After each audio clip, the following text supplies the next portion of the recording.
नमस्कार विद्यार्थी मित्रांनो, मी नयन राठोड पुन्हा एकदा गॅलेक्सी एस मध्ये आपलं सर्वांचं स्वागत करतो.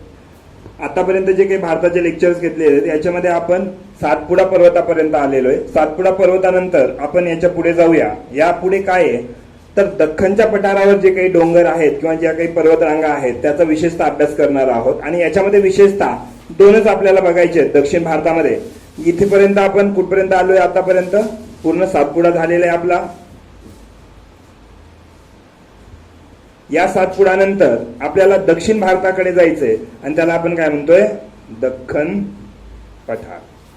आता या दख्खन पठाराचा जो अभ्यास करायचा आहे याच्यावर कोण आहे तर विशेषतः दोन गोष्टी याच्यामध्ये बघायच्यात. एक पश्चिम घाट,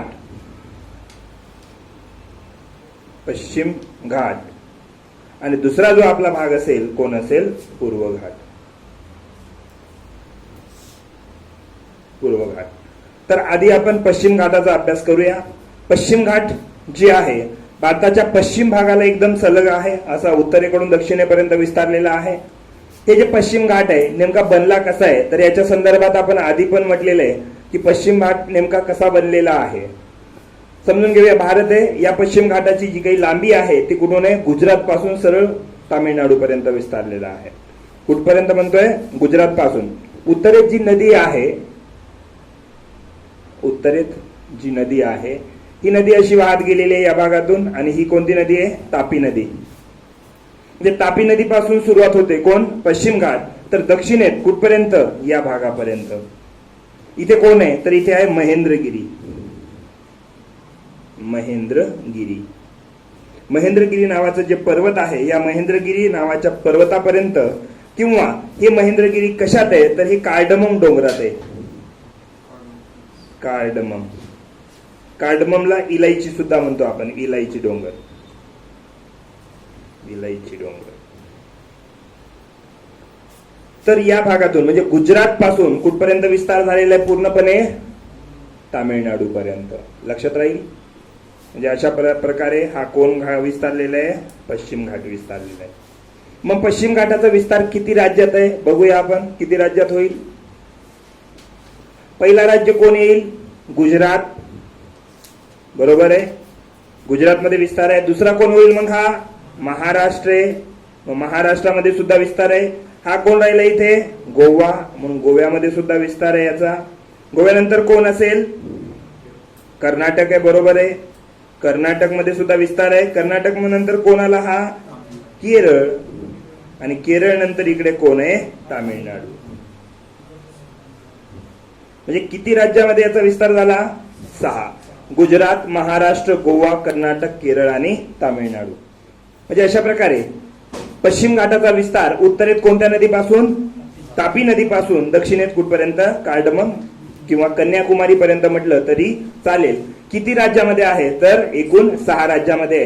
गुजरात, महाराष्ट्र, गोवा, कर्नाटक, केरळ आणि तामिळनाडू. जर याचा विस्तार आपण बघायला गेलो तर दुसऱ्या पद्धतीने जर याचा विस्तार कुठून कुठपर्यंत आहे आपल्याला जर विचारलं तर इथे ज्या अक्षांश रेषा आहेत, आपण अक्षांश रेषा काय बघितलेल्या आहेत तर हे अक्षांश किती आहे तर 21 डिग्री अक्षांशापर्यंत याचा उत्तरेत विस्तार आहे. आणि दक्षिणेत कुठे? कन्याकुमारी. कन्याकुमारी. केप कोमोरिन पासून आपण म्हटलंय. आता कन्याकुमारी सरासरी किती डिग्री आहे म्हणतोय आपण? 8 डिग्री. किती डिग्री आहे? 8 डिग्री. मग याचा अर्थ 8 डिग्री पासून किती डिग्री पर्यंत विस्तार आहे? 21 डिग्री. आपण आधीच म्हटलेलं आहे की एका डिग्री मध्ये किती किलोमीटरचं अंतर आहे? 111. मग 8 आणि 21 मध्ये कितीचा फरक आहे? 13. मग 13 डिग्री आहे हा. 13 डिग्री इंटू किती करावं लागेल? 111. काय उत्तर येईल सांगा बरं? 13 इंटू 111 किती? लवकर सांगा किती? 1463 किलोमीटर. ठीक आहे. 43. ओके. 43 आहे. म्हणजे सरासरी 1500 किलोमीटर लांबी आली. अशीच सर्वसाधारणपणे काय म्हटलं जातं की याची जी काही लांबी आहे ती कशी आहे तर एकूण 1600 किलोमीटर लांबी आहे अशी म्हटलं जातं. मग पश्चिम घाटाची सरासरी लांबी किती आहे? 1600. बा मी जे सांगतोय इथे, मी काय सांगतोय की सगळीकडे मान्य आहे की 2 डिग्रीच्या दरम्यान किती अंतर आहे, तर निश्चितपणे एकरे 11 आणि ते कुठेही इकडे तिकडे बदलत नाही. 8 डिग्री पासून 21 डिग्री पर्यंत जरी धरलं, सरासरी कुठे 22 डिग्री पर्यंत सुद्धा धरलेलं आहे याला. मग 22 डिग्री म्हणजे किती, 14 डिग्री होईल आपला. 14 डिग्री इंटू किती, 111, किती उत्तर यायला पाहिजे, 1554. हा म्हणजे आलं 1600च्या आसपास. म्हणजे 13 डिग्री किंवा 14 डिग्री सरासरी याचा विस्तार आहे असं म्हणू शकतो. तर 13 आणि 14 नुसार सुद्धा जवळपास कशाच्या जात आहे ते 1600 किलोमीटर. म्हणून पश्चिम घाटाचा जो विस्तार आहे, एकूण लांबी आहे किती किलोमीटर समजली जाते, जवळपास 1600 किलोमीटर. लक्षात राहील. आता हे जे काही पश्चिम घाट आहे, या पश्चिम घाटाची नेमकी निर्मिती कशी झाली, पश्चिम घाटाची निर्मिती नेमकी कशी झाली, तर पश्चिम घाटाची निर्मिती प्रस्तरभंगामुळे झालेली आहे. प्रस्तरभंगाचे किती प्रकार आहेत, 3. जी कोणी मुलं बघत असतील त्यांनी व्यवस्थित लक्ष द्या. प्रस्तरभंगाचे किती प्रकार आहे म्हणतोय, 3. कोणते कोणते प्रकार आहे. प्रस्तर म्हणजे कोण, खडक. प्रस्तर म्हणजे कोण, खडक. खडकाचा काय होतो, भंग होतो. भंग म्हणजे तुटणे. मग प्रस्तराचा झाला भंग म्हणून शब्द काय वापरला, प्रस्तरभंग. या प्रस्तरभंगाचे किती प्रकार आहेत, 3 प्रकार आहेत. कोणते कोणते 3 प्रकार आहेत. एक आहे सामान्य प्रस्तरभंग, बरोबर आहे, सामान्य प्रस्तरभंग आहे. आणि सामान्य प्रस्तरभंग कसा होतो, तर हा भाग खाली खचला जातो आणि याच्यासाठी जे बल आहे हे या पद्धतीचं बल लागेल. तणाव बल आहे का संपीडन बल आहे, हे कोणता बल आहे, तणाव. मग प्रस्तरभंग, सामान्य प्रस्तरभंग होण्यासाठी कोणतं बल गरजेचं आहे, तणाव. तणाव बल गरजेचं आहे. दुसरं जे प्रस्तरभंग आहे आपल्याकडे कोणता आहे, दुसरा युत्क्रम आहे. युत्क्रम प्रस्तरभंग आहे.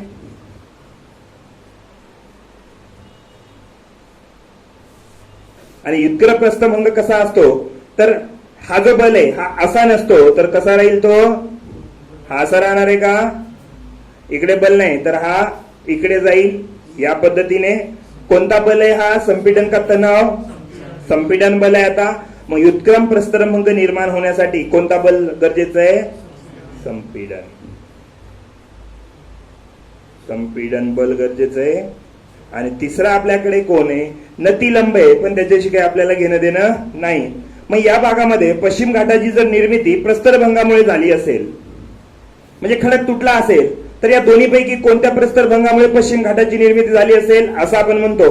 प्रस्तरभंग होऊन अरबी समुद्राकडचा भाग खाली खचलेला आहे, म्हणून कशाची निर्मिती झालेली आहे, पश्चिम घाटाची.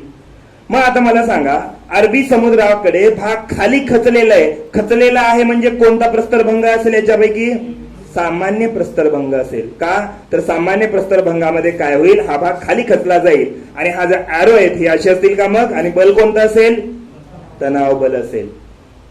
म्हणजे असं तणाव बल असेल, हा भाग खाली खचला असेल आणि अशा पद्धतीने ते झालं असेल. हा भाग असा खाली खचला आणि अशा पद्धतीने हा भाग आलं लक्षात. आणि मग इकडे हा कोण आहे, मग हा पश्चिम घाट आहे.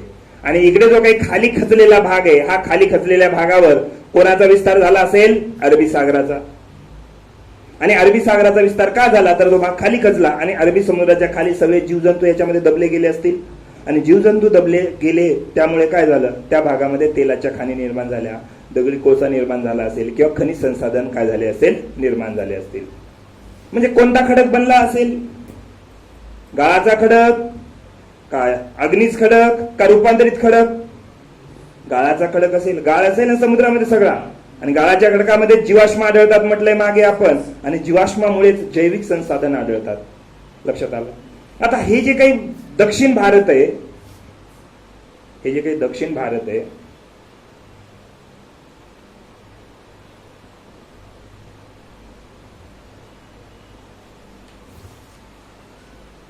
याला आपण दख्खनचा पठार म्हणतो, भारतीय द्वीपकल्प म्हणतो. द्वीपकल्पचा अर्थ काय, ज्याला सगळीकडून किंवा 2 बाजूनी 3 बाजूनी कशाने वेढलेलं असेल, पाण्याने वेढले असेल. मग हा भारतीय द्वीपकल्प आहे, इंडियन पेनिन्सुला आहे. हे जे काही द्वीपकल्प आहे हा वाला, याचा आकार कसा आहे, त्रिकोणाकृती आहे जवळपास. इथं याचा विस्तार कसा आहे, जास्त आहे. इथं याचा विस्तार कमी आहे. आणि असं का आहे किंवा भारतीय द्वीपकल्प असा का निर्माण झालेला आहे याचं कारण सुद्धा आपण भौतिक भूगोलमध्ये सांगितलेलं आहे. काय कारण आहे तर क्रेटेशियस काळामध्ये, काळ कोणता म्हणतोय क्रेटेशियस, क्रेटेशियस. तर या क्रेटेशियस काळामध्ये इंडियन प्लेट जी होती ती कोणत्या ज्वालामुखी क्षेत्रावरून जाणार होती, रियुनियन ज्वालामुखी क्षेत्रावरून जात होती. कोणता, रियुनियन, रियुनियन ज्वालामुखी क्षेत्रावरून ही प्लेट जात होती. आणि रियुनियन ज्वालामुखी क्षेत्र कोणत्या महासागरामध्ये होतं तर टेथिस महासागरामध्ये होतं. कोणत्या, टेथिस. हे सगळं भौतिक भूगोलमध्ये बघितलंय आपण, भौतिक भूगोलचा भाग आहे, सगळं क्लिअर केलंय आधीच. म्हणूनच असं म्हणतो की भारताचा किंवा महाराष्ट्राचा जर भूगोल व्यवस्थित समजून घ्यायचा असेल तर फिजिकल जिओग्राफी मध्ये जावंच लागतं. कारण कोणाची निर्मिती कशी झाली हे जर बघायचं असेल तर निश्चितपणे आपल्याला भौतिक भूगोलमध्ये जावंच लागतं, पर्याय नाही त्याशिवाय. आणि जे मुलं कंबाईनची वगैरे तयारी करत असेल त्यांना सुद्धा पुन्हा आवर्जून सांगतोय, थोडा थोडा अभ्यास करू नका, सगळं एकाच वेळेस व्यवस्थित करा, एकाच वेळेस अशा पद्धतीने करा जेणेकरून काय होईल, पुढे जाऊन त्रास होणार नाही. मग अशा पद्धतीने बघा, लक्षात घ्या, हे जे काही रियुनियन ज्वालामुखी आहे जे टेथिस महासागरामध्ये होतं, क्रेटेशियस काळामध्ये ज्वालामुखीचे उद्रेक झाले. आणि ज्वालामुखीचा उद्रेक जर होत असेल तर काय येतं, वर वर काय येतं ज्वालामुखीमध्ये, शिलारस येतो. शिला म्हणजे खडक, तो वितळला आणि त्याचा काय झाला, रस. मग शब्द काय, शिलारस. वर आलेला लावा असतो, आतमध्येच असेल तर मॅग्मा असतो. आता हा शिलारस किती पद्धतीचा आहे, दोन पद्धतीचा आहे. शिलारस किती पद्धतीचा आहे, दोन. एक कोण होता आपल्याकडे, आम्लीय, आम्लीय शिलारस आहे. आणि दुसरा शिलारस कोण आहे, क्षारीय किंवा बेसिक.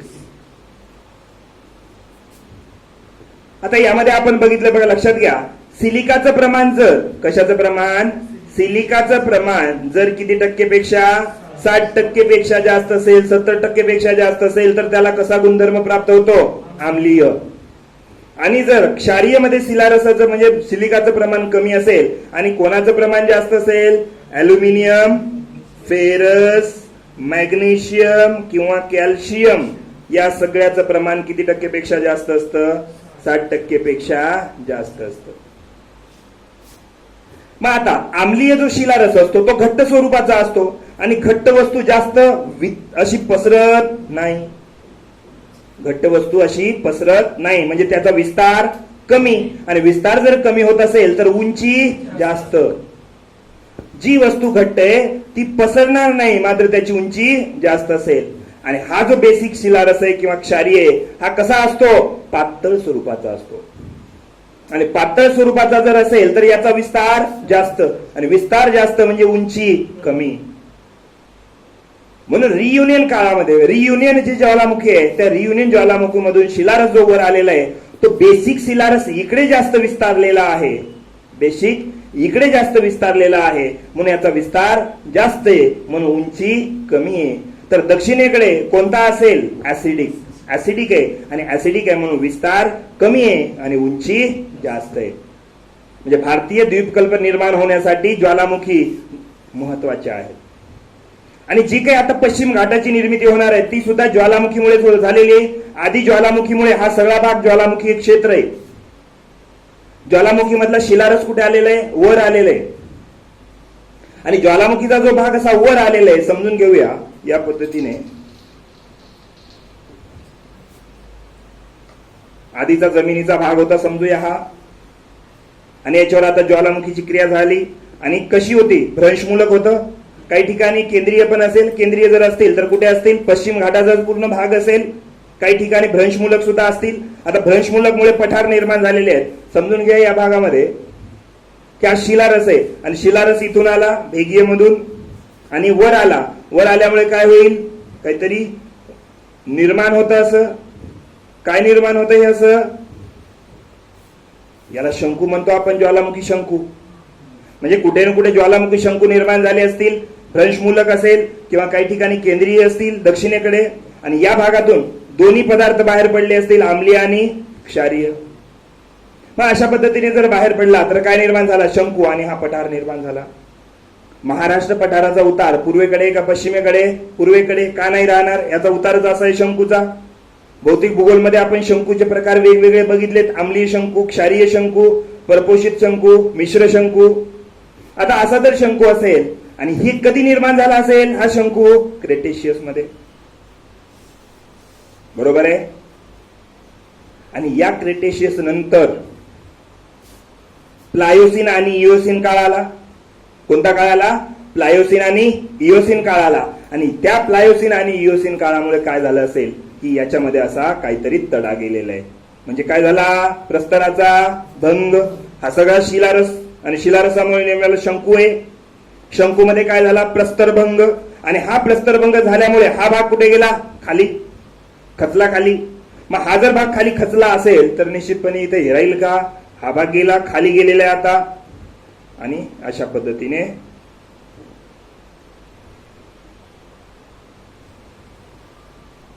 आता इथेच कोणाचा विस्तार झाला? समुद्राचा विस्तार झाला असेल निश्चितपणे. मग हा समुद्र आला. कोणता समुद्र? अरबी सागर. आणि हा जो काही भाग आता निर्माण झाला हा कोण आहे मग? हा पश्चिम घाट. आता पश्चिम घाटाकडे बघितला हा असा खचलेला भाग आहे खाली. मग पश्चिमेकडून जर बघत असेल तर याचा उतार तीव्र असेल का मंद असेल? याचा उतार मंद असेल का तीव्र असेल? तीव्र असेल उतार. इकडून बघितलं तर उतार कसा असेल? मंद असेल. म्हणून तुम्ही बघा महाराष्ट्रामध्ये जरी पश्चिम घाटाचा उतार जर बघायचा असेल तर पूर्वेकडे जात असताना उतार कसा आहे? मंद आहे. आणि मुंबईकडे जाताना उतार कसा आहे? तीव्र आहे. आता अशा पद्धतीने ही जी आता आपण प्रस्तरभंग घडून आणला याच्यात काय झालेला होता? याच्यामध्ये प्रस्तरभंग. आणि हा प्रस्तरभंग कधीचा आहे? प्लायोसिन आणि कोण? इओसिन. इओसिन नंतर कोण येईल? मायोसिन. बरोबर आहे का? हे सगळे शक आहेत ना आपण बघितलेत मागे. मग याच्या आधी कोण होता? क्रेटेशियस. प्लायोसिन पण होता याच्या आधी. मग क्रेटेशियस मध्ये निर्मिती झाली आणि या प्लायोसिन आणि इओसिन मध्ये काय झालेला? हा प्रस्तरभंग. कोणता प्रस्तरभंग आहे? सामान्य प्रस्तरभंग आहे. आणि सामान्य प्रस्तरभंगावर बल कोणता प्रयुक्त झाला असेल? आता तणाव बल प्रयुक्त झाला असेल. आणि आयोगाने एक वेळेस काय प्रश्न विचारला राज्यसभेच्या प्रियला की अरबी समुद्रामध्ये ज्या तेलखाणी निर्माण झाल्या त्या खालीलपैकी कोणत्या काळातल्या? ज्या लोकांनी शकाचाच अभ्यास केला नाही आपण त्या शकामध्ये सरळ लिहिलंय की मायोसिन मध्ये या तेलखाणी निर्माण झालेल्या आहेत. आता ज्याला हेच माहित नाही त्याला हे काय समजणार आहे? हा भाग खाली खचला तो आजही वेगवेगळ्या जीवाश्माच्या रूपाने तो आढळतो. आणि या भागामध्ये ज्या तेलखाणी वगैरे आढळतात त्या तेलखाणी कोणत्या काळातल्या आहेत? या मायोसिन मधल्या. तर इथे प्रस्तरभंग झाला, खाली खचला, काळाच्या ओघात त्या जीवाश्माचं कशात रूपांतर झालं असेल? खनिज संसाधनामध्ये. म्हणून बेसिक सगळं काय असलं पाहिजे? क्लिअर असलं पाहिजे. म्हणजे अशा पद्धतीने कोणाची निर्मिती झाली? पश्चिम घाटाची निर्मिती झाली. आता हा पश्चिम घाट कुठून कुठपर्यंत विस्तारलेला आहे? तर आपण बघितलं 21 डिग्री पासून ते 8 डिग्री पर्यंत किंवा तापी नदी पासून दक्षिणेत कन्याकुमारी पर्यंत याचा काय विस्तार आहे. सरासरी लांबी किती समजली जाते? 1600 किलोमीटर लांबी समजली जाते. समजलं? अशा पद्धतीने जर आपण बघत असेल तर हा पूर्ण दक्षिण भारताचा भाग आहे. या दक्षिण भारताच्या भागामध्ये उत्तरेत कोणती नदी आहे? तापी नदी आहे. ती उत्तरेत बघा या भागातून अशी ही तापी नदी गेलेली आहे. नंदुरबार मधून इथून अशी. बरोबर आहे. कोणती नदी? तापी. तर या भागामध्ये सरळ कोण आहे? कन्याकुमारी आहे.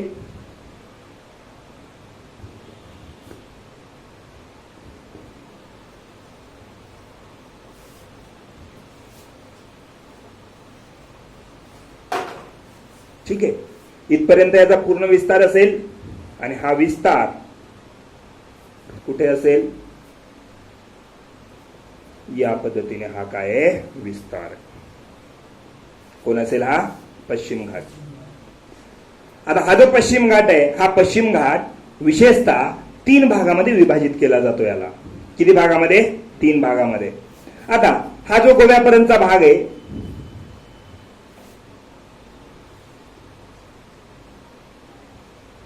हा जो गोव्यापर्यंतचा भाग आहे, हा वाला भाग आणि इथपर्यंत हा जवळपास महाराष्ट्रामध्ये समजला जातो आणि गोव्यामध्ये समजला जातो आणि महाराष्ट्रापर्यंत आहे तर याला म्हणतो आपण उत्तर सह्याद्री.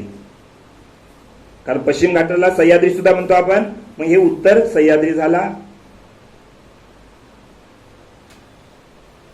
उत्तर सह्याद्री. त्यानंतर इथे हे जे आहे 16 डिग्री अक्षांश आहे. किती डिग्री? 16 डिग्री. मग 16 डिग्री पासून आपण तोडलं आणि त्याला काय म्हटलं? उत्तर सह्याद्री. त्यानंतर या भागामध्ये इथं जो विस्तारलेला भाग आहे, हा भाग हे आहे निलगिरी डोंगर. कोणता डोंगर आहे? निलगिरी. निलगिरी डोंगराच्या दरम्यान इकडे जो भाग आहे याला आपण म्हणतो मध्य सह्याद्री. मध्य सह्याद्री. आणि त्यानंतर पूर्ण दक्षिणेकडचा जो भाग आहे याला काय म्हणतो आपण? दक्षिण सह्याद्री. दक्षिण सह्याद्री. किती भाग केले आपण सह्याद्रीचे? 3. पहिला उत्तर सह्याद्री कुठून कुठपर्यंत आहे? मग 16 डिग्री पासून 21 डिग्री पर्यंत म्हणू शकतो आपण, किंवा दक्षिणेत 16 डिग्री पासून उत्तरेत तापी नदीपर्यंत सुद्धा म्हणू शकतो आपण. त्यानंतर मध्य सह्याद्री कुठे आहे? तर मध्य सह्याद्री 16 डिग्री पासून निलगिरी पर्यंत आहे. आणि त्यानंतर दक्षिण सह्याद्री निलगिरी पासून कन्याकुमारी पर्यंत आहे. अशा पद्धतीने आपण सह्याद्रीला किती भागामध्ये विभाजित करू शकतो? 3 भागामध्ये. आलं लक्षात? आता यामध्ये तिन्हीची जी काही लांबी आहे, एकूण तर आपल्याला लांबी कळाली. किती आहे एकूण लांबी? 1600 किलोमीटर. आता तुम्हाला जर विचारलं सह्याद्रीची उंची उत्तरेकडे जास्त आहे का दक्षिणेकडे जास्त आहे? उत्तरेत बेसिक आहे, दक्षिणेत ऍसिडिक आहे. ऍसिडिक जिथे तिथे उंची, म्हणून दक्षिणेत उंची जास्त, उत्तरेत उंची कमी. म्हणून उत्तरेकडून दक्षिणेकडे जात असताना सह्याद्रीची उंची किंवा पश्चिम घाटाची उंची वाढत जाईल. पाठांतर करायची गरज नाही. आलं लक्षात?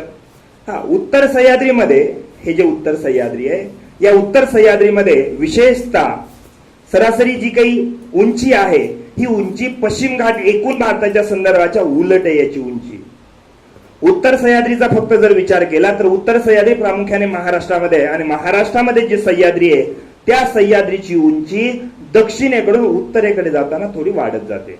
कारण उत्तरेत कळसुबाई आहे. उत्तरेत कोण आहे? कळसुबाई आहे. म्हणून उत्तरेत कळसुबाई असल्यामुळे आपण काय म्हणतो तर महाराष्ट्रामध्ये जे सह्याद्री आहे त्याची दक्षिणेकडून उत्तरेकडे जाताना उंची वाढत जाते. मात्र भारताच्या संदर्भात जर प्रश्न असेल सह्याद्रीची उंची उत्तरेकडून दक्षिणेकडे जाताना वाढत जाते. सरासरी विस्तार किती आहे याचा?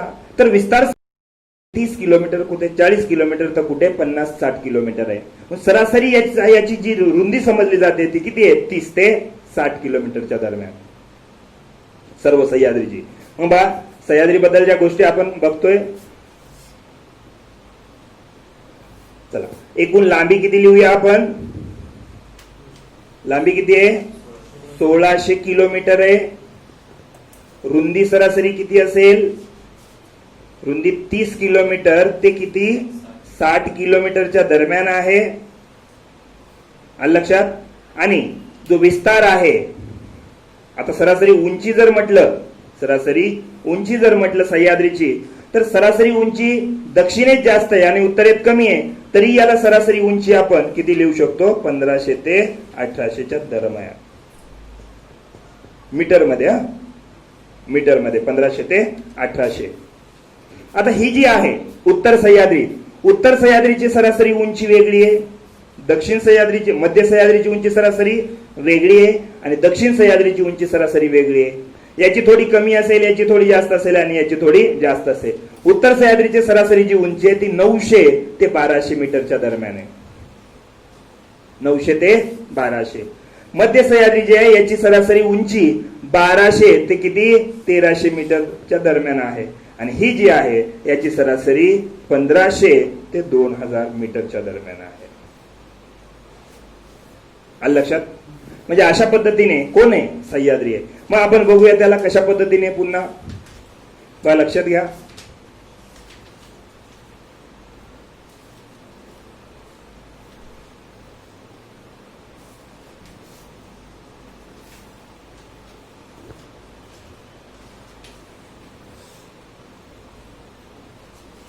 हा उत्तर सह्याद्री, बरोबर आहे, हा मध्य सह्याद्री आणि हा कोण असेल, दक्षिण सह्याद्री. आता हे जे मध्य सह्याद्री आहे, या मध्य सह्याद्रीची, उत्तर सह्याद्रीची सरासरी लांबी, ही सरासरी लांबी 750 किलोमीटर समजली जाते. वेगवेगळ्या पुस्तकामध्ये कधी कमी कधी जास्त सुद्धा दिलेली आहे. सौदी सराच्या पुस्तकामध्ये आधी ती 600 होती, नंतर 640 झाली, नंतर 700 झाली, 720 झाली, 750 सुद्धा झाली. आता कमी जास्त होते. आता आपण जर काढलं, बघा लक्षात घ्या, आपण पुस्तकामध्ये काय दिलेलं आहे, इथं किती डिग्री आहे म्हटलं, 16 डिग्री, आणि इथं किती डिग्री आहे जास्तीत जास्त, 22 डिग्री, जास्तीत जास्त 22, कारण महाराष्ट्राचा विस्तार आहे तिथपर्यंत, बरोबर आहे. मग 16 आणि 22 मध्ये कितीचं अंतर आहे बघा. आपण कुठल्या पुस्तकाची लांबी सांगत नाहीये, जे सत्य आहे सार्वजनिक किंवा जे काही सत्य आहे ते सगळं इथं कॅल्क्युलेट करू. पुस्तकानुसार ते किती सांगितलं, 750. इन ऍव्हरेज आपण बघू, 16 ते 22 किती डिग्रीचं अंतर झालं, 4, 5, 6, 6 इंटू किती, 111, किती उत्तर येईल, 666. इन ऍव्हरेज ती 650 किंवा 700 असू शकते. आता वेगवेगळ्या पुस्तकात काय दिलेले, 750. आलं लक्षात. म्हणजे अशा पद्धतीने आता पुस्तकाच्या याच्यानुसार उत्तर सह्याद्रीची लांबी किती आहे म्हणतो आपण, 750 किलोमीटर. ठीक आहे. रुंदी किती आहे, तर रुंदी सरासरी 40 ते 60 किलोमीटर आहे. दक्षिणेत याची रुंदी कमी आहे, उत्तरेत याची रुंदी जास्त आहे. उत्तरेत ही रुंदी 100 किलोमीटर पर्यंत वाढत जाते, तर दक्षिणेत ही सरासरी 40 किलोमीटर आहे. उत्तर सह्याद्री बद्दल बोलतोय आपण सध्या, ठीक आहे, 40 किलोमीटर. याची जी उंची आहे, उत्तर सह्याद्रीची उंची ही दक्षिणेकडून कुठे जात असताना, उत्तरेकडे जात असताना काय होत जाते, वाढत जाते. लक्षात राहील. त्यानंतर हे जे काही उत्तर सह्याद्री याच्यामध्ये जे काही वेगवेगळे शिखर आहेत ते आपण महाराष्ट्राच्या याच्यामध्ये बघूया. कळसुबाई असेल, अस्तंबा असेल, हनुमान असेल, त्यानंतर जे काही महाबळेश्वर असेल, इथं महाबळेश्वर आहे, इकडे इकडे कोण आहे, कळसुबाई आहे. 1438 आणि 1646, 1438 1646 म्हणून अशी उंची वाढत जाते. आलं लक्षात. आता दक्षिणेकडे येत असताना महाराष्ट्रानंतर किंवा गुजरात, आपल्या गोव्यानंतर कोण लागणार आहे, मध्य सह्याद्री लागणार आहे. आता याच्यामध्ये हा जो भाग आहे, हा मध्य सह्याद्रीचा भाग आहे. या मध्य सह्याद्रीचा प्रामुख्याने भाग कर्नाटकमध्ये विस्तारलेला आहे. कुठे विस्तारलेला आहे, कर्नाटकमध्ये. समजून घेऊ अशा पद्धतीने.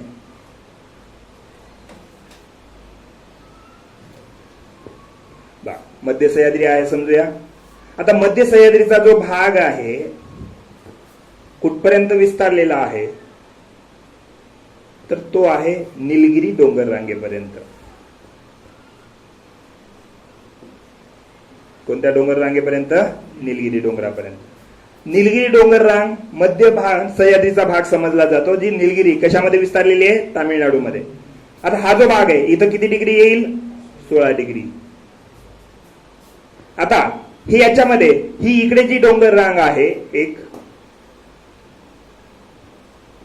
ही इकडे अशी एक डोंगर रांग विस्तारलेली आहे, ही अशी एक डोंगर रांग विस्तारलेली आहे. या डोंगर रांगा मध्य सह्याद्रीचाच भाग आहे. या ज्या डोंगर रांगा आहेत, ही पहिली जी डोंगर रांग आहे कोण आहे, चित्रदुर्ग डोंगर. चित्रदुर्ग डोंगर. आणि हे जे आहे हे कोण आहे, बाबा बुदान. चित्रदुर्ग डोंगर आणि बाबा बुदान डोंगर. आणि हे कोण आहे, निलगिरी डोंगर. आता याच्यामध्ये हे चित्रदुर्ग डोंगर कशासाठी प्रसिद्ध आहे, तर लोहाच्या खाणीसाठी प्रसिद्ध आहे. लोह खाणीसाठी प्रसिद्ध आहे. आणि त्याचबरोबर इथे एक दोन खाणी आहेत ज्या लोहाच्या खाणी आहेत. कोण कोण, कोलार आणि हट्टी. ही कोलार आणि ही हट्टी गोल्डच्या खाणी आहेत, या सोन्याच्या खाणी आहेत. भारतामध्ये एकूण जे सोन्याचं उत्पादन होतं त्याच्यापैकी जवळपास या दोन खाणीमधून किती टक्के, 90% पेक्षा जास्त सोन्याचं उत्पादन होतं. आणि एकूण चित्रदुर्ग डोंगर कशासाठी प्रसिद्ध आहे? लोहाच्या खाणीसाठी प्रसिद्ध आहे.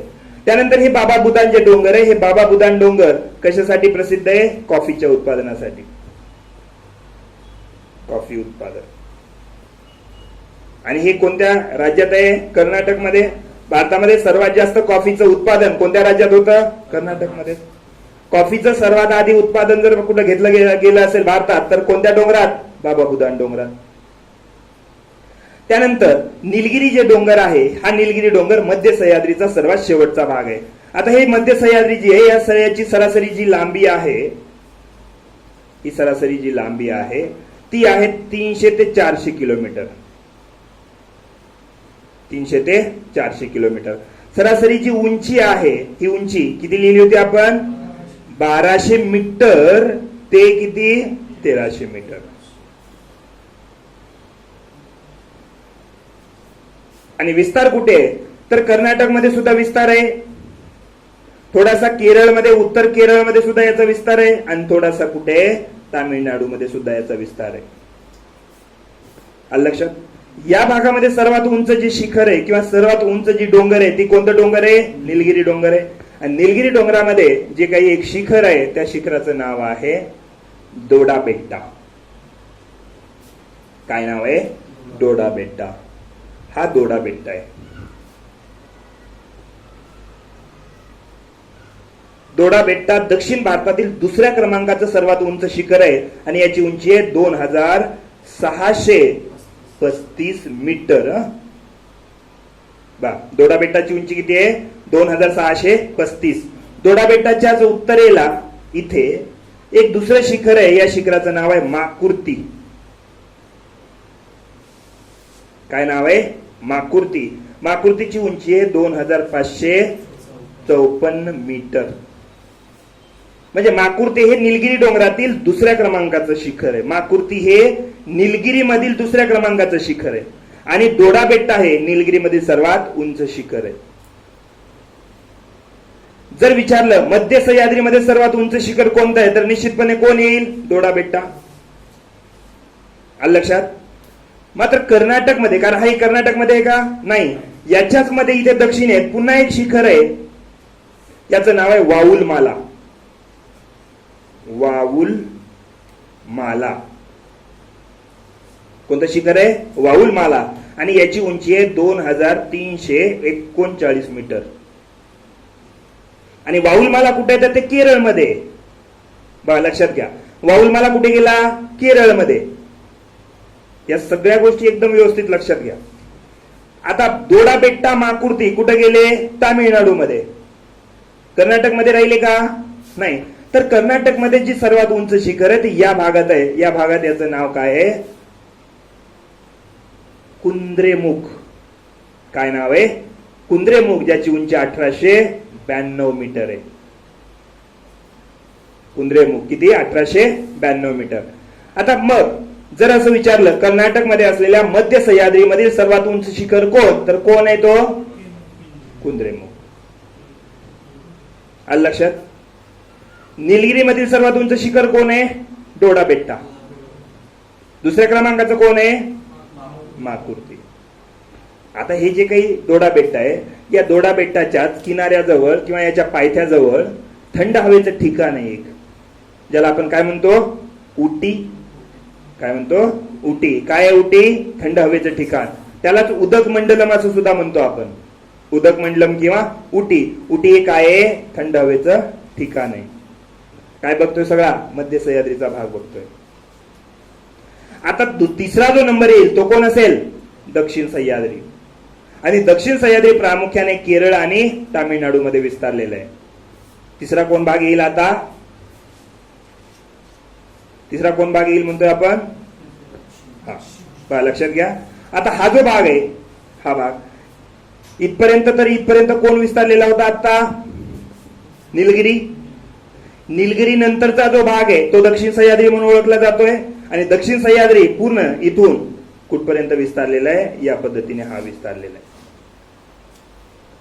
म्हणजे केरळ आणि तामिळनाडूमध्ये.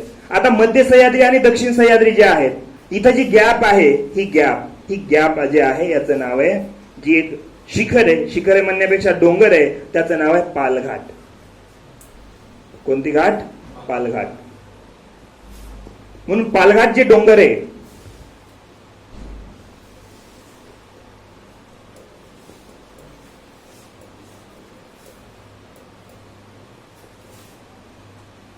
बघा आता काय म्हटलं होतं आपण,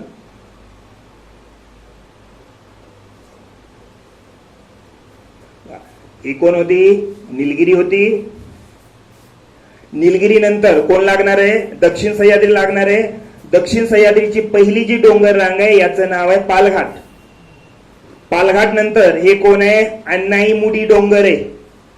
काय नाव आहे? अण्णाईमुडी. अण्णाईमुडी नंतर ही जी डोंगर आहे याचं नाव आहे पालनी. काय नाव आहे? पालनी. पालनीच्या इकडे आहे आंबामलम. काय आहे? आंबामलम. त्यानंतर याच भागामध्ये असा विस्तारलेला आहे, त्याचं नाव काय? अगस्त्यमालाई.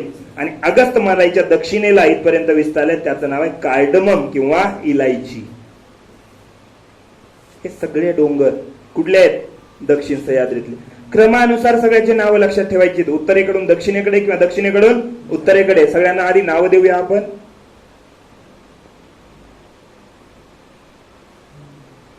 चला, हे कोण होतं? निलगिरी. निलगिरी कोणत्या सह्याद्रीचा भाग आहे? मध्य सह्याद्रीचा भाग आहे. त्यानंतर हे कोण आहे म्हणतोय आपण? पालघाट. हे पालघाट डोंगर आहे. पालघाट डोंगरानंतर हे कोण आहे? अण्णामलाई. अण्णामलाई डोंगर आहे. अण्णामलाई डोंगरानंतर हे कोण आहे? पालनी डोंगर आहे. पालनी डोंगरानंतर हे कोण आहे म्हटलं होतं आपण? अंबामलम. नाव या अवघड आहेत. हे कोण आहे म्हटलंय आपण? अगस्त्यमालाई.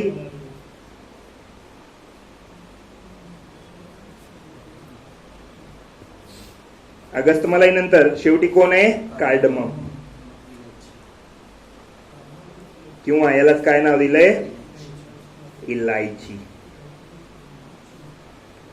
आता बघा लक्षात घ्या, हे जे काही दक्षिण सह्याद्री आहे, या दक्षिण सह्याद्रीमध्ये जी गॅप निर्माण झाली या भागामध्ये, ही जी गॅप आहे, ही गॅप इथून काही मार्ग जातात, रस्ते वगैरे जातात. म्हणून इथून जो वरचा भाग आहे हा कोणाचा आहे? मध्य सह्याद्रीचा आहे. आणि इथून खाली कोण आहे आता? दक्षिण सह्याद्री. म्हणून मध्य सह्याद्री आणि दक्षिण सह्याद्री कशामुळे? तर पालघाटमुळे वेगळे झालेले आहेत. खिंड म्हटलं तर इथं खिंड सुद्धा आहे. कोणती खिंड आहे? पालघाट खिंड. पालघाट खिंड. आयोगाने एक वेळेस प्रश्न विचारला, मध्य सह्याद्री आणि दक्षिण सह्याद्री खालीलपैकी कोणत्या खिंडीमुळे, कोणत्या घाटामुळे वेगळे झालेले आहेत? सगळ्या मुलांना काय वाटलं? मध्य सह्याद्री. सह्याद्री म्हणलं तर महाराष्ट्राची गोष्ट आली वाटलं. आणि त्याच्यामध्ये वेगवेगळ्या घाट होता. आंबोली घाट, फोंडा घाट, कुंभारली घाट, काहीतरी घाट, सगळे त्यांचे तसले लिहून टाकले. या घाटाकडे कोणी गेलंच नाही, अभ्यासच केला नाही. बरोबर नाही. मग आयोगाला पत्र लिहू पाठवतंय, पालघाट महाराष्ट्रात नाहीये, तरी उत्तर कसं काय? याचा अर्थ काय? तर यांना माहितच नव्हतं की सह्याद्रीचे 3 भाग पडतात आणि ते 3 भाग कुठे आहेत माहितच नाही. म्हणून जर अशा पद्धतीने जर आपण अभ्यास करत असेल तर आयोगाचे कुठलेही प्रश्न येऊ द्या. मी आता म्हणतोय, आज डेट किती आहे? 24 ऑगस्ट. 20 सप्टेंबरला पेपर आहे. आणि जे कोणी मुलं ऑनलाईन बघत असतील ना, त्या ऑनलाईन जेवढे काही लेक्चर झाले असतील आणि सगळा पूर्ण सिलेबस होऊ द्या, किंवा थोडाफार जरी राहिला असेल, मी आताही म्हणतो की प्रीला येणारे कमीत कमी 10 ते 12 प्रश्न मी जे सांगतोय त्याच्यामधलेच असतील. पूर्ण सिलेबस जरी नाही झाला तर 10 ते 12 प्रश्न असेच येतात आपले. म्हणून जेवढं सांगतोय तेवढं करा, एकदम व्यवस्थित करा, बाकी काही करायची गरज नाही. मग हे जे पालघाट गॅप आहे किंवा पालघाट खिंड आहे, याच्यामुळे मध्य सह्याद्री आणि दक्षिण सह्याद्री एकमेकापासून काय झाले? वेगळे झाले. आता याचा क्रमही लक्षात ठेवण्यासारखा असं आहे की नावही असे, निलगिरी, त्यानंतर कोण आहे? पालघाट, त्यानंतर अण्णामलाई, त्यानंतर कोण आहे? पालनी, त्यानंतर कोण आहे? आंबामलम डोंगर आहे, त्यानंतर कोण आहे? अगस्त्यमालाई, आणि अगस्त्यमालाई नंतर कोण आहे? कार्डमम किंवा इलायची. याच्यामध्ये जर शिखरांचा विचार केला आपण तर कोणते कोणते शिखर आहेत? तर बघा, पहिलं निलगिरीमध्ये जर बघितलं आपण, इथे कोण होता? इथे कोण होता? दोडापेट्टा.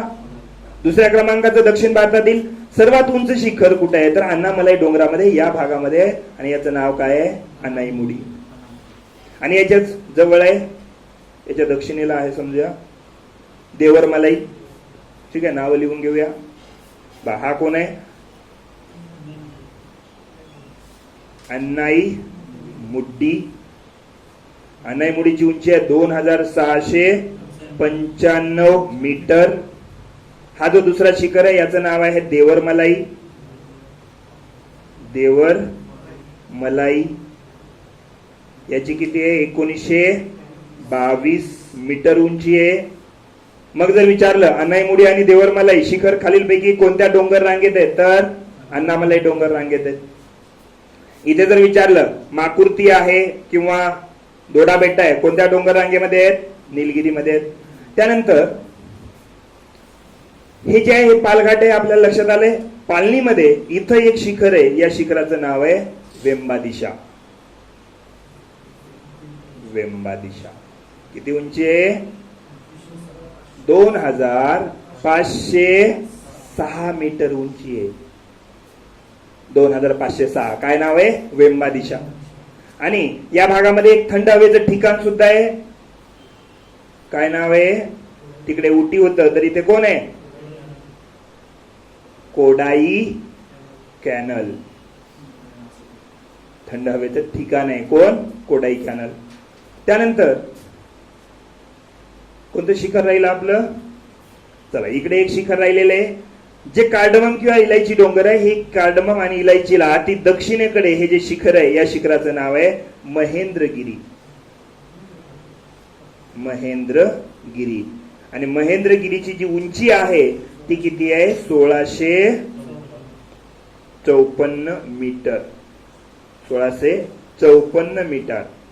म्हणजे दक्षिणेत महेंद्रगिरी पर्यंत कोणाचा विस्तार आहे दक्षिण सह्याद्रीचा विस्तार आहे. आता एवढ्या गोष्टी आहे की लक्षात ठेवण्यासारख्या आणि सगळ्या लक्षात ठेवायच्यात. अत्यंत महत्वाचा टॉपिक आहे बा लक्षात घ्या. दक्षिण सह्याद्रीची जी सुरुवात आहे ती पालघाट खिंडीपासून झालेली आहे. आता या भागामध्ये इथे एक व्हॅली आहे. व्हॅली किंवा याला काय म्हणतो आपण एक खोरे प्रसिद्ध खोरे आहे. या खोऱ्याचं नाव काय आहे सायलेंट व्हॅली. केरळमध्ये आहे सायलेंट व्हॅली. सायलेंट नावाची रिव्हर आहे तिथे आणि त्या नावावरूनच काय पडलेलं आहे व्हॅली सायलेंट व्हॅली. ही जी रिव्हर आहे सायलेंट नावाची असं म्हणतात की ती अशा अत्यंत वेगवेगळ्या जडीबुटीच्या मुळापासून ते पाणी सगळं येतं. म्हणून या नदीमध्ये जर तुम्ही नियमितपणे आंघोळ करत असेल तर तुमचे जे काही आजार असतील कोणतेही आजार असतील हळूहळू काय होतात बरे होतात अशी मान्यता आहे तिथे. आणि सायलेंट व्हॅली जे ट्री हाऊस साठी प्रसिद्ध आहे. कशासाठी ट्री हाऊस म्हणजे झाडावर जे घरं असतात. पर्यटक लोक खूप जास्त येतात तिथे राहण्यासाठी. लोक आपल्या घरामध्ये राहून बोर झाले म्हणून आता ते झाडावर जाऊन राहतात. आधी जी आपली अवस्था होती त्या अवस्थेत. मग सायलेंट व्हॅली कशासाठी प्रसिद्ध आहे ट्री हाऊस साठी प्रसिद्ध आहे. आता त्यानंतर हे जे काही अगस्त्यमलाई आहे हे अगस्त्यमलाई भारतातील 18वा बायोस्फिअर रिझर्व आहे. कितवा 18वा. इथे एक निलगिरी जे आहे कुठे निलगिरी ही निलगिरी आहे. हा सगळा निलगिरी जो आहे भारतातील पहिला बायोस्फिअर रिझर्व आहे. आतापर्यंत आपण भरपूर बायोस्फिअर रिझर्व बघितले. सगळे आपण नाव सांगतच येतोय. पन्ना सांगितला. त्यानंतर कोण सांगितलं तिकडे मध्य प्रदेशामध्ये पचमढी सांगितलं. तिकडे गुजरातचा कच्छचा भाग सांगितला. इकडे मन्नारचा भाग सांगितला. तिकडे सुंदरबनचा भाग सांगितला. इकडे आता कोण आहे निलगिरीचा भाग आहे. इकडे कोण आहे अगस्त्यमलाईचा भाग आहे. एकूण किती बीएसआर आहे आपल्याकडे 18 बायोस्फिअर रिझर्व आहे. आणि हा 18वा आहे. येणारा प्रस्तावित कोणता आहे तर आंबामलम प्रस्तावित आहे आणखी सांगितलेलं नाही. आता अशा पद्धतीने एकूण ज्या डोंगर रांगाचा क्रम आहे तो क्रम कसा लक्षात ठेवाल निलगिरी पालघाट अण्णामलाई डोंगर त्यानंतर कोल पालनी डोंगर आंबामलम डोंगर अगस्त्यमलाई डोंगर आणि कार्डमम. हे जे महेंद्रगिरी आहे ही महेंद्रगिरी कशासाठी प्रसिद्ध आहे तर इथं भारताचं क्रायोजेनिक सेंटर आहे. क्रायोजेनिक मशीन बनवतात. क्रायोजेनिक इंजन रॉकेट त्याचं जे सेंटर आहे कुठे आहे महेंद्रगिरीला आहे. लक्षात राहील. म्हणजे अशा पद्धतीने कोण आहे हा पश्चिम घाट आहे. आणि पश्चिम घाटामध्ये असलेले जे काही शिखरं असतील ते शिखरं व्यवस्थित तुम्हाला लक्षात ठेवायचे. त्यानंतर कोण लक्षात ठेवायचे, त्या सगळ्या डोंगर रांगांचा क्रम एक वेळा पुन्हा बघून घेऊया. डोंगर रांगाचा क्रम कसा लागेल बा. उत्तरेकडे गेलं तर पहिलं महाराष्ट्रामध्ये जे आहे सातमाळा अजिंठा आहे, हरिश्चंद्र बालाघाट आहे आणि शंभू महादेव आहे, ते बघूया आपण नंतर. इकडे बघितलं तर पहिलं कोण असेल ते चित्रदुर्ग डोंगर असेल. त्यानंतर दुसरा कोण असेल, बाबा बुदान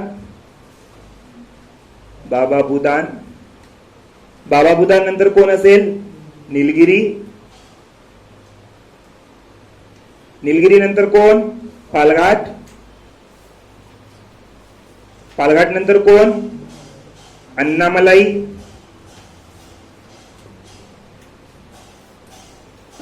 डोंगरानंतर कोण आहे, पालनी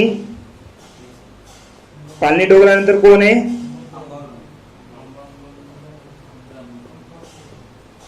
अंबांबलम आहे. त्यानंतर कोण आहे, अगस्त मलाई आहे. अगस्त मलाई नंतर कोण आहे, कार्डमम आहे, किंवा त्यालाच काय म्हणतो आपण, इलायची. काय इलायची, तर भारतामध्ये सर्वात आधी इलायचीचं उत्पादन कुठं झालेलं आहे, इथेच झालेलं आहे. इलायची डोंगर, इलायचीलाच काय म्हणतो, कार्डमम.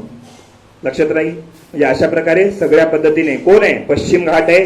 पश्चिम घाटाची निर्मिती कशी झाली आपण बघितलं. पश्चिम घाटाचे किती विस्तार होतात ते आपण बघितलं. आता दक्षिणेचं हे जे काही दक्षिण सह्याद्रीचे भाग आहेत, हा कुठून दक्षिण सह्याद्री सुरू होईल, पालघाट पासून.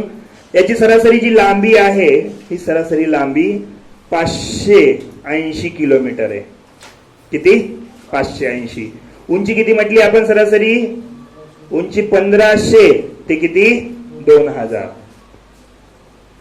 आलं लक्षात. आणि विस्तार जो आहे तो 30 ते 40 किलोमीटरच्या दरम्यान आहे. लक्षात राहील. म्हणजे अशा पद्धतीने हा सगळा कोण आहे, पश्चिम घाटाचा भाग आहे. आता हा जो पश्चिम घाट आहे, हा जो सगळा पश्चिम घाट आहे, हा भारतामध्ये जलदुभाजनाचं काम करतं. म्हणजे नद्याच्या 2 भागाचं काम करतं. आता असा जर हा पश्चिम घाट असेल तर इकडे वाहणाऱ्या नद्या पूर्वेकडे गेल्या आणि इथे वाहणाऱ्या नद्या पश्चिमेकडे. म्हणून हा जो काही पश्चिम घाट आहे भारतामध्ये प्रमुख जलदुभाजक म्हणून ओळखला जातो. तर यामुळे पूर्व वाहिन्या नद्या आणि कोणत्या वाहिन्या नद्या, पश्चिम वाहिन्या नद्या निर्माण झालेल्या आहेत. लक्षात राहील. म्हणजे अशा प्रकारे सर्व हा कोण आहे, पश्चिम घाट आहे. नोट्स मध्ये काय काय दिलेलं आहे आपण पुन्हा बघून घेऊ. पश्चिम घाट किंवा सह्याद्री सगळ्या गोष्टी बघितल्यात बघा. कोणत्या काळामध्ये हे सगळं झालेलं आहे, क्रेटेशियस.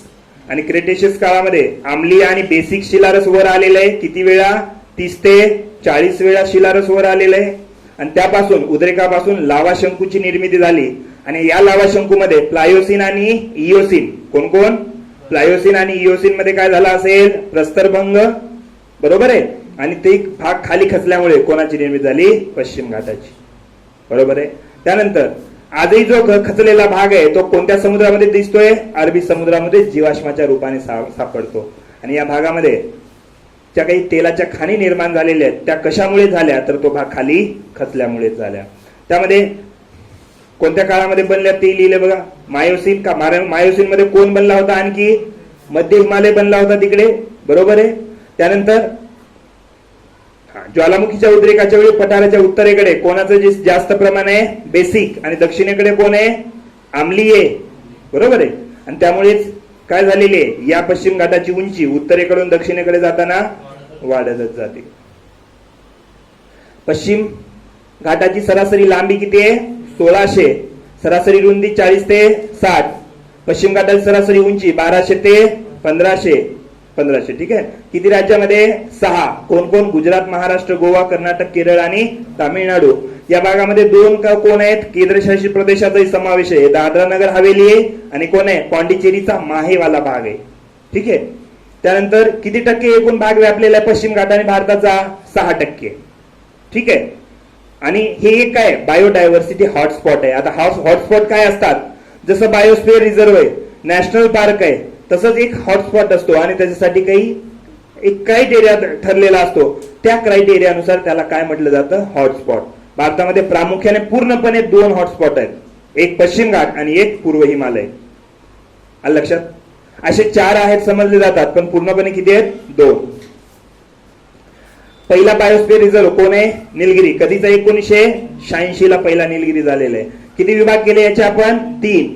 21 अक्षांशापासून 16 अक्षांशापर्यंत उत्तर सह्याद्री आहे, एकूण लांबी 1600 आहे. त्यानंतर सरासरी उंची 1200 ते 1500 आहे, सरासरी रुंदी 40 ते 60 आहे, सगळ्या हिमालय सगळ्या पश्चिम घाटाची. त्यानंतर 16 ते निलगिरी पर्यंत मध्य सह्याद्री आहे, निलगिरी आणि महेंद्रगिरी पर्यंत कोण आहे? दक्षिण सह्याद्री. उत्तर सह्याद्री प्रामुख्याने महाराष्ट्रामध्ये विस्तारलेले आहे, बरोबर आहे. मध्य सह्याद्री प्रामुख्याने कर्नाटकमध्ये, तर दक्षिण सह्याद्री प्रामुख्याने केरळ आणि तामिळनाडूमध्ये. त्यानंतर पूर्व घाट काय आहे? हा नद्याचा जलदुभाजक आहे, ज्याच्यामुळे पूर्व वाहिनी आणि पश्चिम वाहिनी नद्या झालेल्या आहेत. किती विभाग आहेत? 3. उत्तर सह्याद्री, मध्य सह्याद्री आणि दक्षिण सह्याद्री. कोण आहे पहिला? उत्तर सह्याद्री. कुठे विस्तारलाय? प्रामुख्याने महाराष्ट्रामध्ये आणि गोव्याचा काही भाग आहे आणि गुजरातचाही काही भाग आहे. तापी नदी आहे म्हटलं तर. याची लांबी 750 किलोमीटर आहे आणि विस्तार 16 डिग्री अक्षांशापासून उत्तरेत 21 डिग्री पर्यंत आहे, बरोबर आहे. सरासरी जी रुंदी आहे 40 ते 60 आहे आणि सरासरीची उंची आहे, उंची दिली नाही आपण इथे, दिली असेल कुठेतरी, ती 900 ते किती आहे? 1200. वर आहे का? नाही, येईल. 40 आहे रुंदी. याची रुंदी दक्षिणेत 40 किलोमीटर तर उत्तरेत किती आहे? 100 किलोमीटर. बघितलं आपण. त्यानंतर काही डोंगर रांगा ज्या आहेत, सातमाळा, अजिंठा, हरिश्चंद्र, बालाघाट आणि शंभू महादेव, या सुद्धा कशाचा विस्तार आहे? पश्चिम घाटाच्याच काही त्या विस्तारलेल्या काही माळा आहेत किंवा रांग आहेत. सातमाळा, अजिंठा, हरिश्चंद्र, बालाघाट, शंभू महादेव, अस्तंबा डोंगर आहे, हनुमान आहे, साल्हेर आहे, सप्तशृंगी आहे. ते सगळं आपण बघूया महाराष्ट्रामध्ये, सगळे पाठ करून घेणार आहे आपण. असा सावकाश हान सप्तशृंगीला की तोल जाईल सिंगी कळसुबाईचा, त्याच्यामध्ये आले सगळेच. कळसुबाईचा हरिश्चंद्र भीमेसोबत तामणीवर तोऱ्यात राजा महाबली सारखा वावरत होता. सगळे शिखर आले, जवळपास 22 शिखराचे नाव सांगितले तुम्हाला मी आता 2 वाक्यामध्ये. उत्तरेकडून दक्षिणेकडे, आणि त्याची उंची कशी लक्षात ठेवायची तेही आपण बघूया, त्याचा काही विषय नाही. त्यानंतर उत्तर सह्याद्रीची सरासरी उंची किती आहे? 900 ते 1200 आणि याची उंची उत्तरेकडून दक्षिणेकडे जात असताना काय होत जाते? कमी होत जाते. उत्तरेकडून दक्षिणेकडे, म्हणजे दक्षिणेकडून उत्तरेकडे जाताना उत्तर सह्याद्रीची उंची वाढत जाते. ठीक आहे. आता हे शंभू महादेव बघितला आपण. आता कोण आहे? मध्य सह्याद्री आहे. विशेषतः कुठे? कर्नाटकमध्ये आहे, उत्तर केरळमध्ये आणि उत्तर तामिळनाडूमध्ये सुद्धा विस्तारलेला आहे.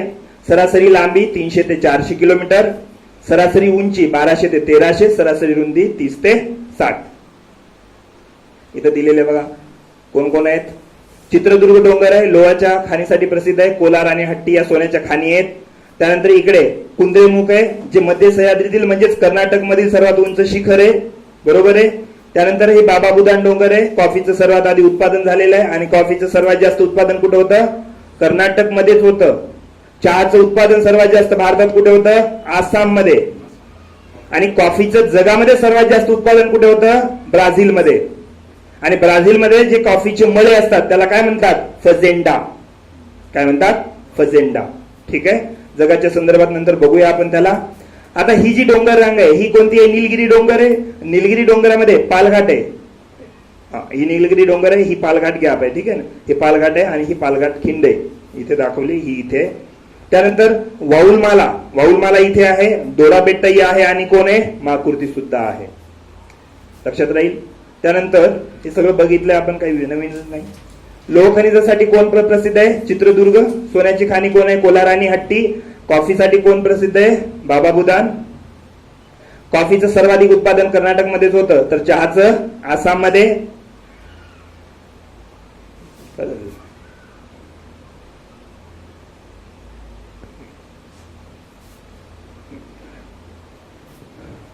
त्यानंतर कॉफीच्या मळ्यांना फजेंडा असं म्हटलं जातं. कॉफीचं सर्वात जास्त उत्पादन कुठे आहे? ब्राझीलमध्ये. कुंद्रेमुख आहे, कर्नाटकमधील सर्वात उंच शिखर. वाऊलमाला आहे केरळमध्ये. बायोस्फिअर रिझर्व आहे निलगिरी, पहिला 1986 मधला. त्यानंतर कोण आहे याच्यात? अनाईमुडी आहे पुढे. डोडाबेट्टा आहे का? दुसऱ्या क्रमांकाचं दक्षिण भारतातील सर्वात उंच शिखर आहे. नोट्समध्ये काय काय बघायच्यात? माकुर्ती आहे 2554. दोडामेटाच्या जवळ कोण आहे? उटी किंवा उदगमंडल. काय आहे? थंड हवेचं ठिकाण आहे. आता दक्षिण सह्याद्री पालघाट डोंगरापासून दक्षिणेत कन्याकुमारी पर्यंत याचा विस्तार आहे. पालघाट खिंडीमुळे निलगिरी डोंगर रांगेपासून दक्षिणेत दक्षिण सह्याद्री वेगळा झालेला आहे. कशामुळे? पालघाट खिंडीमुळे. आता याच्यामध्ये कोण कोण आहे तर पालघाट डोंगर आहे, अण्णामलाई डोंगर आहे, अंबामलम डोंगर आहे, पालनी डोंगर आहे, अगस्तमलाई डोंगर आहे आणि इलायची डोंगर आहे. आणि या सर्वांमध्ये कोणती डोंगर रांग सर्वात उंच आहे? अण्णामलाई. बरोबर आहे. अनाईमुडी डोंगर त्याच्यामध्ये जे शिखर, त्याच्यामध्ये उंच शिखर कोण आहे? अनाईमुडी 2695 आणि हे दक्षिण भारतातील सर्वात उंच शिखर आहे. दुसऱ्या क्रमांकाचं दक्षिण भारतातील सर्वात उंच शिखर कोण आहे? डोडा बेट्टा 2635. दक्षिण सह्याद्री सरासरी उंची 1500 ते 2000 मीटर आणि लांबी किती आहे? 580. यामध्ये सगळ्या डोंगर रांगा दाखवलेल्या असतील बघा. निलगिरी आहे, सायलेंट व्हॅली आहे केरळमध्ये आता बघितलेलं आहे. हे पालघाट आहे, पालघाट इथं काय लिहिलंय? ही पालनी डोंगर आहे, पालनी आहे आणि पालनीमध्ये कोण आहे? वेंबादिशा बघितला आपण. कोडाई कॅनल आहे थंड हवेचं ठिकाण.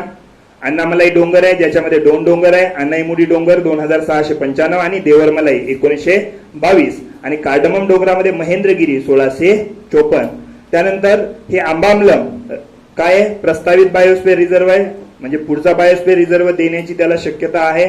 अगस्तमलाई कितवा आहे? 18वा बायोस्फिअर रिझर्व आहे. म्हणजे अशा प्रकारे सगळं कोण आहे? हा दक्षिण भारतामध्ये असलेल्या डोंगर रांगा किंवा पश्चिम घाट आहे. या शिखरांचा क्रम सुद्धा लिहिलेला आहे आपण याच्यामध्ये. या सगळ्या गोष्टी झालेल्या आहेत. अंबामलम वगैरे. इलायचीच्या उत्पादनासाठी प्रसिद्ध आहेत या सगळ्या. इलायची डोंगर.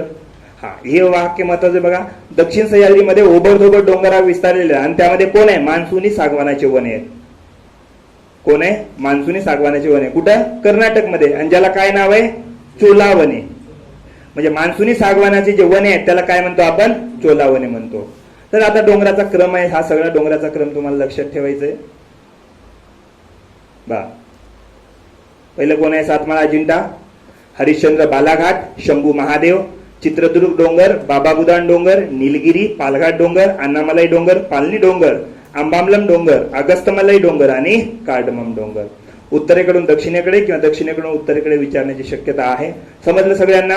म्हणजे अशा पद्धतीने पश्चिम घाट काय आहे, पश्चिम घाटाची निर्मिती कशी झाली आणि कोणते कोणते शिखर महत्वाचे आहेत या सगळ्याचा आपण यामध्ये काय केलेलं आहे? अभ्यास केलेला आहे. पुढच्या लेक्चरमध्ये आपण पूर्व घाटाचा अभ्यास करूया आणि पूर्व घाट जर आपला संपला तर पूर्ण भारतातील डोंगर, पर्वत आणि पठार हा जो काही आपण टॉपिक सुरू केला होता तो सर्व काय होतोय? कंप्लीट होतोय. आणि त्यानंतर मग आपण भारतीय नदी प्रणालीचा अभ्यास करूया ज्याच्यामध्ये सर्व नद्याचा आपण काय करणार आहोत? अभ्यास करणार आहोत. ओके, ठीक आहे. थँक्यू.